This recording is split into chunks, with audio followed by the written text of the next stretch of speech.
Guía IPN 2020, sección de Química, Ciencias Sociales y Administrativas. Iniciamos. ¿Cuál es el metal que presenta dos números de oxidación diferentes y el menor de ellos se enlaza con otro elemento? ¿Qué terminación se agrega al nombre de este compuesto? Dice dos números de oxidación diferentes y nos está diciendo el nombre que se agrega. En este caso tendríamos que saber los diferentes tipos de nomenclaturas. Si tiene 4 números va a ser oso, e ico prácticamente, pero acompañados de hipo y de hiper. En este caso, si son 3, van a ser las siguientes terminaciones, y en el caso de ser 2 va a ser las siguientes terminaciones. El menor va a tener el prefijo oso el sufijo oso, y el mayor va a tener el sufijo ico. Y entonces la respuesta de esta es la C. Te recomiendo que repases esta tabla. Al enlace, los átomos comparten un par electrónico donado por una base de Lewis. Ok, vamos a ver. En el enlace iónico el tipo de atracción es un tipo de atracción electrostática entre un catión y un anión, y las fuerzas de atracción obviamente son puras fuerzas electrostáticas basadas principalmente en la ley de Coulomb. Entonces esta no es la respuesta.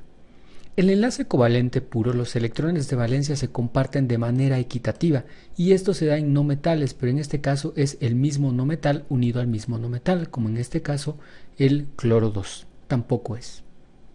En el enlace covalente polar, los electrones se comparten de una manera desigual.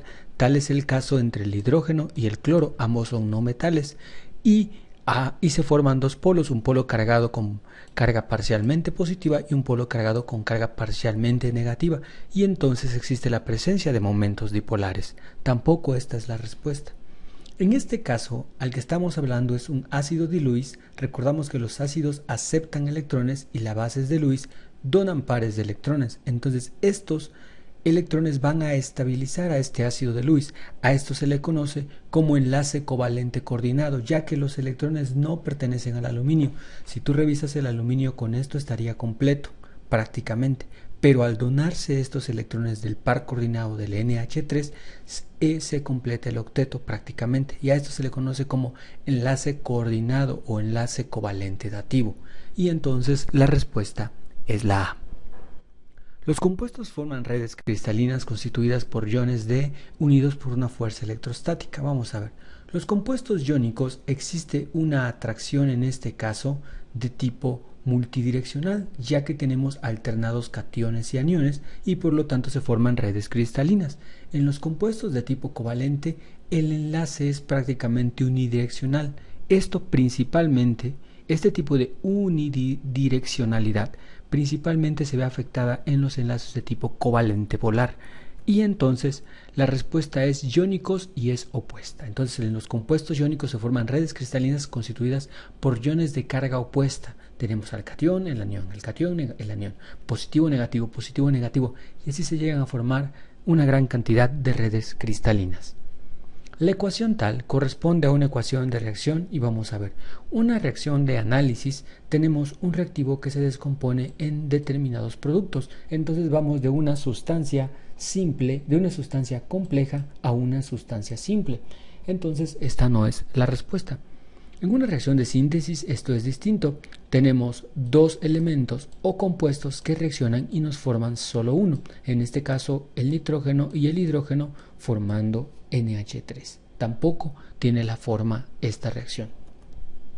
Una reacción endotérmica, tampoco. En una reacción endotérmica la energía va a estar de este lado. ¿Ok? Y recordamos que una reacción endotérmica requiere energía para poderse realizar. Entonces la reacción sería exotérmica, ya que la energía es liberada en la parte de los productos. A los iones con carga positiva se les conoce como, los iones se pueden clasificar en dos tipos, los de carga negativa, aniones, y estos a su vez pueden ser monoatómicos como el ion sodio y poliatómicos como el ion amonio.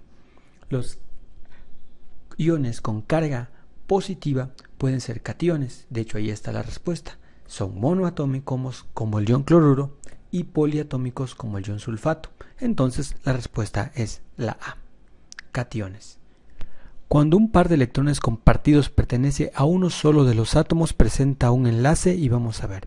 Un enlace polar, dice, es incorrecto decir que un enlace es polar. Los enlaces no son polares, ¿ok? ¿ok? Podría ser un pequeño error. De hecho, aquí dice, cuando un par de electrones compartidos pertenece a solo uno de los elementos, algunos podrían poner polar, y eso sería un error. Metálico, no. El enlace metálico, los electrones no se comparten, de hecho no pertenecen a ni uno de los metales. Los electrones de valencia se encuentran dispersos en forma de un mar de electrones, y esta es la propiedad que le da el brillo y la conductividad eléctrica a los metales. Entonces esta no es la respuesta. En un enlace covalente apolar, los electrones se comparten de manera equitativa. ¿Qué quiere decir? Como existe la misma electronegatividad, no existe un momento dipolar en este caso, y por lo tanto los electrones pasan el mismo tiempo en un orbital de un átomo y un orbital del otro. Cabe señalar que este tipo de enlaces solamente se lleva a cabo con no metales, cuando un no metal es el mismo, en este caso un cloro unido a otro cloro. En un enlace covalente polar, los electrones se comparten de manera desigual, que quiere decir que hay una región pobre en electrones, que está parcialmente positiva, como en este caso, y una región rica en electrones, que está parcialmente negativa. A esto se le conoce como momento dipolar, ¿ok? Y entonces el enlace para esta parte la respuesta es la de enlace covalente polar. Todas son propiedades de las sustancias con los enlaces iónicos, excepto, vamos a ver, forman cristales, eso es verdadero. La atracción entre los cationes y los aniones permite que se vayan alternando estas uniones formando redes cristalinas, como es este caso, y esto es prácticamente verdadero. Posee puntos de fusión y ebullición elevados. Esto también es cierto en los enlaces iónicos. Al tener estructuras cristalinas y ser los enlaces de una atracción puramente electrostática, la fuerza para romperlos se necesita una gran fuerza, por lo tanto, los puntos de ebullición y de fusión son altos. Esto también es verdadero. Conducen electricidad. Esto también es cierto. Al romperse esta red cristalina se separan los iones y en aniones y cationes, y esto en solución puede conducir electricidad. Esto también es verdadero.